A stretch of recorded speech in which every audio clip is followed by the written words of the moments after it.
नमस्कार, आप देख रहे हैं आवाज इंडिया। मैं हूं प्रतीक्षा। खबरों की शुरुआत करते हैं, लेकिन सबसे पहले नजर डालते हैं आज के हेडलाइंस पर।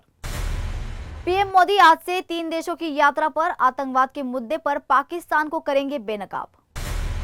केदारनाथ से लौट रहा हेलीकॉप्टर रुद्रप्रयाग में क्रैश, 7 यात्रियों की दर्दनाक मौत। इजरायल ईरान संघर्ष तीसरे दिन भी जारी, दोनों देशों में भारी मिसाइल हमले। उमर अब्दुल्ला को झटका, आपने सरकार से समर्थन लिया वापस, महराज मलिक ने तोड़ा गठबंधन। दिल्ली में तेज हवाओं के साथ बारिश से गर्मी से राहत, कई इलाकों में पेड़ और टावर गिरे।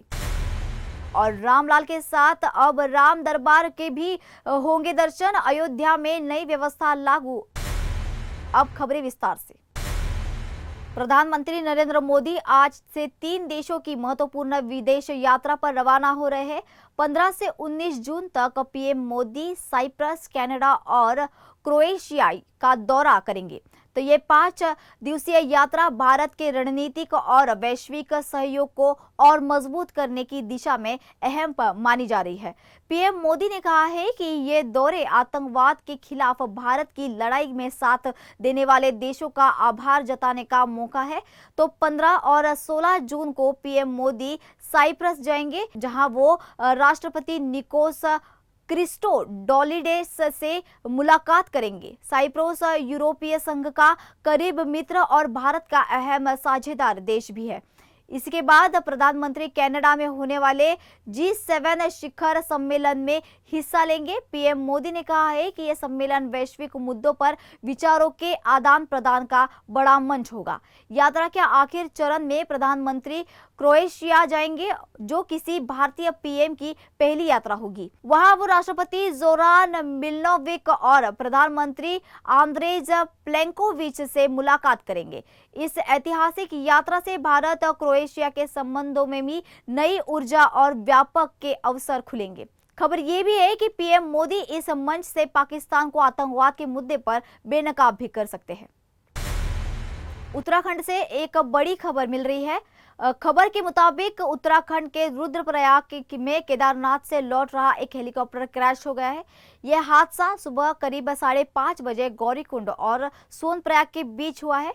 हेलीकॉप्टर आर्यन एविएशन कंपनी का था और मौसम खराब होने के चलते दुर्घटना हुई है। खबर के मुताबिक हादसे में 7 लोगों की मौत हो चुकी है। मृतकों में पायलट राजवीर, विक्रम रावत, विनोद, तुष्टि सिंह, राजकुमार, श्रद्धा और 10 साल की बच्ची राशि शामिल है। घटना की जानकारी सबसे पहले नेपाली मूल की घास काटने वाली महिलाओं ने दी है। हेलीकॉप्टर जंगल में गौरी माई खर्क के ऊपर गिरा है और एसडीआरएफ और एनडीआरएफ की टीमें मौके पर राहत कार्य में जुट गई। तो मुख्यमंत्री पुष्कर सिंह धामी ने हादसे पर दुख जताया है और यात्रियों की कुशलता की कामना भी की है। इस यात्रा सीजन में केदारनाथ घाटी में ये तीसरी बड़ी हेलीकॉप्टर से जुड़ी घटना है। इजरायल और ईरान के बीच युद्ध जैसे हालात लगातार तीसरे दिन भी जारी है। इजरायल सेना ने ईरान के रक्षा मंत्रालय और परमाणु प्रोजेक्ट SPNT पर जोरदार हमले किए हैं। IDF का दावा है कि उन्होंने ईरान की परमाणु बम से जुड़ी गोपनीय साइट्स को भी नष्ट कर दिया है। जवाब में ईरान ने तेल अवीव और जेरूसलेम पर मिसाइल हमले किए हैं। दोनों शहरों में एयर सायरन की गूंज और सन्नाटा पसरा हुआ है। ईरानी रिवॉल्यूशनरी गाइड्स ने इजराइल के एजेंसी इंफ्रास्ट्रक्चर को निशाना बनाया है। इजराइल हमलों में तेहरान की तेल रिफाइनरी और डिपो में भीषण आग लगी है। तो ईरान का दावा है कि इन हमलों में 78 लोगों की मौत हो चुकी है और 320 से ज्यादा लोग घायल हैं। इजराइल प्रधानमंत्री नेतन्याहू ने कहा है कि सिर्फ शुरुआत है, ऑपरेशन जारी रहेगा। और अब सवाल ये है कि क्या पश्चिम एशिया एक बड़े युद्ध की ओर बढ़ रहा है? जम्मू कश्मीर की सियासत में एक बड़ा फेरबदल सामने आ गया है। आम आदमी पार्टी ने उमर अब्दुल्ला सरकार से अपना समर्थन वापस ले लिया है। यह ऐलान पार्टी के इकलौते विधायक महराज मलिक ने खुद किया है। उन्होंने सोशल मीडिया पर पोस्ट करके इस फैसले की जानकारी दी है। महराज मलिक डोडा से विधायक है और अब सरकार से अलग हो चुके हैं। उन्होंने कहा है कि ये फैसला जनता के हित में लिया गया है। महराज ने लिखा है कि लोगों का विश्वास और भलाई ही मेरी प्राथमिकता है। हालांकि समर्थन वापसी से अब्दुल्ला सरकार पर कोई असर नहीं पड़ेगा। सरकार के पास कांग्रेस का समर्थन पहले से ही मौजूद है, लेकिन इस फैसले ने कश्मीर की रणनीति में हलचल जरूर मचा दी है। वक्त हो चला है एक छोटे से ब्रेक का।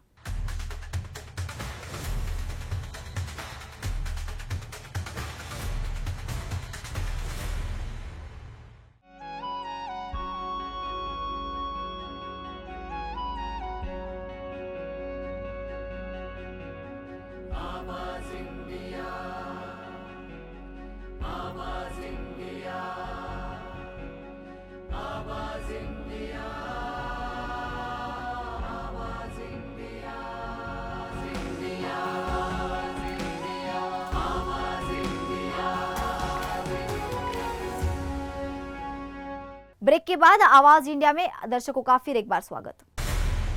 राजधानी दिल्ली में रविवार सुबह मौसम का मिजाज बदला और दिल्ली में तेज हवाओं के साथ झमझम बारिश हुई। इससे एक तरफ जहां भीषण गर्मी से लोगों को राहत मिली, वहीं दिल्ली में चली तेज हवा और आंधी की वजह से दिल्ली के कई इलाकों में पेड़ गिरे हैं। दिल्ली के सफरगंज इनक्लेव में आंधी के चलते एक मोबाइल टावर भी गिरा, जहां सफरचंद में मोबाइल टावर सड़क के बीचों बीच गिरा है, जिससे सड़क भी बाधित हो गई है। यही नहीं, तेज हवाओं के साथ हुई तेज बारिश की वजह से फिरोज शाह रोड पर भी एक पेड़ गिरा है। कई जगहों पर बारिश के बाद जल जमाव की स्थिति देखने मिली, जिससे लोगों को परेशानी का भी सामना करना पड़ा। हालांकि बारिश के बाद दिल्ली वालों को गर्मी से थोड़ी राहत जरूर मिली है। अयोध्या में अब रामलला के साथ साथ भक्तों को पूरे राम दरबार के भी दर्शन मिलेंगे। राम मंदिर की पहली मंजिल पर स्थापित राम दरबार को श्रद्धालुओं के लिए खोल दिया गया है। हर 2 घंटे में 300 श्रद्धालुओं को दर्शन का पास जारी किया जाएगा। राम दरबार दर्शन की यह नई व्यवस्था आज से प्रभावी हो चुकी है, तो शनिवार देर शाम दर्शन की मंजूरी दी गई है और सीमित प्लॉट के लिए पास जारी कर दिए गए हैं। अब श्रद्धालु बाल स्वरूप राम लल्ला ही नहीं, बल्कि राजा राम, माता सीता, लक्ष्मण और हनुमान जी के भी दर्शन कर सकेंगे। श्री राम जन्मभूमि में मंदिर की परंपरा अब और भव्य रूप ले चुकी है। पहली मंजिल पर पहुंचते ही राम दरबार की भव्यता श्रद्धालुओं को मंत्रमुग्ध कर देगी, तो पास लेने की प्रक्रिया राम लल्ला दर्शन की तरह ही रखी गई है। नई व्यवस्था में भक्तों में खासा उत्साह और भावनात्मक उल्लास देखने को मिल रहा है। मानसून ने कर्नाटक में जोरदार दस्तक दे दी है। दक्षिण कन्नड़ समेत तटीय इलाकों में भारी बारिश का अलर्ट है। मैंगलोर के कई निचले इलाकों में जल भराव के हालात बिगड़े हैं, तो सड़कों पर पानी भरने से कई इलाकों में कई जगहों पर लंबा ट्रैफिक जाम रहा है। बारिश के चलते कार्ल स्ट्रीट, लोअर बेंदूर और कोट्टारा में बाढ़ जैसे हालात है। एक बस जल भराव में फंस गई है, तो यात्रियों ने धक्का देकर उसे हटाया। रेलवे अंडरपास और आसपास के घरों में भी पानी घुसने लगा है। लोगों की आवाजाही पर असर पड़ा है। जनजीवन अस्त व्यस्त हो चुका है। तो मौसम विभाग ने कर्नाटक के कई जिलों में रेड अलर्ट जारी कर दिया है। 16 जून तक भारी बारिश जारी रहने की भी चेतावनी दी जा रही है। फिर वक्त हो चला है एक छोटे से ब्रेक का।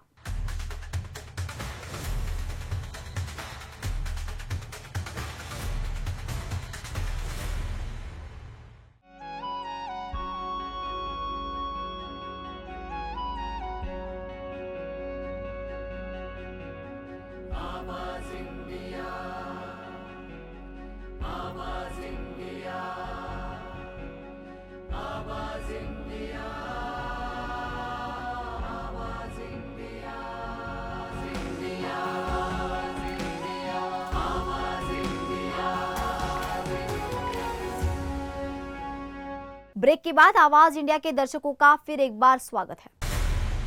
मौसम विभाग ने आज महाराष्ट्र में कई जगहों पर भारी बारिश का अनुमान जताया है। साथ ही आने वाले दिनों में पूरे राज्य में भारी बारिश की तीव्रता बढ़ने की उम्मीद जताई जा रही है। शनिवार शाम से राज्य के अधिकांश हिस्सों में भारी बारिश हो रही है और मौसम विभाग ने पूरे कोंकण तट के लिए चेतावनी जारी कर दी है।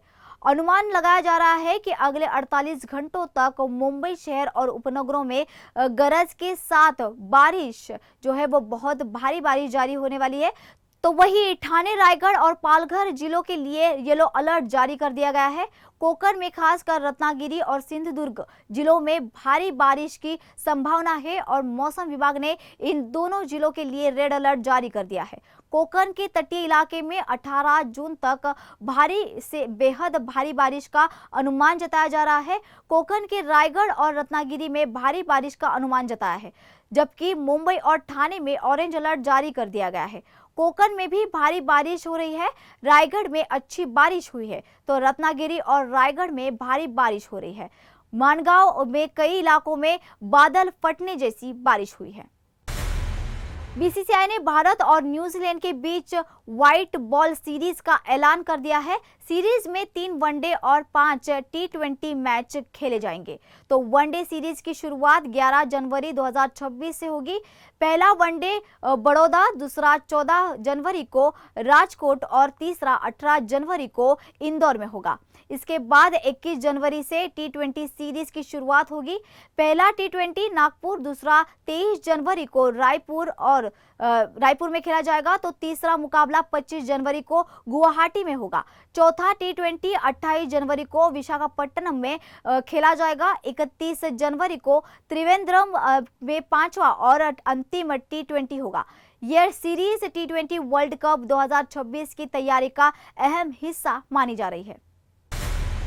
साल 2025 के महाकुंभ में माला बेचने वाली मोनालिसा भोसले अब सोशल मीडिया सेंसेशन बन चुकी है। वायरल होने के बाद उसकी किस्मत बदली है और वह फिल्म और म्यूजिक वीडियो का चेहरा बन चुकी है। अपने पहले गाने सादगी के प्रमोशन के दौरान मोनालिसा ने एक इंटरव्यू में अपनी जिंदगी के बदलाव पर खुलकर बात भी की है। उन्होंने कहा है कि बाबा महाकाल और गंगा मैया की कृपा से थोड़ा बहुत आ रहा है। लोग कह रहे हैं कि करोड़ों में कमा रही हूँ, अगर सच हो जाए तो अच्छा है। मोनालिसा ने बताया है कि अब उनकी लोकप्रियता इतनी बढ़ गई है कि कई शहरों से शो और शूट के ऑफर भी उन्हें मिल रहे हैं। इसी इंटरव्यू में उन्होंने ये भी खुलासा किया है कि वो मुंबई में घर खरीदने की तैयारी कर रही है। उनके शब्दों में, मुंबई बहुत ही अच्छा लगा, मन ये है कि अब यही बस जाऊं, घर लेने के लिए पैसे जोड़ रही हूँ। मोनालिसा ने माना है कि वायरल वीडियो ने उनकी किस्मत बदली है। अब वो माला बेचने वाली लड़की नहीं बल्कि एक उभरती नई कलाकार के तौर पर नजर आ रही है और ये सब मुमकिन हुआ है सोशल मीडिया की ताकत और मोनालिसा की सादगी से। फिलहाल आवाज इंडिया में इतना ही। जल्द होगी आपसे फिर मुलाकात, तब तक के लिए नमस्कार।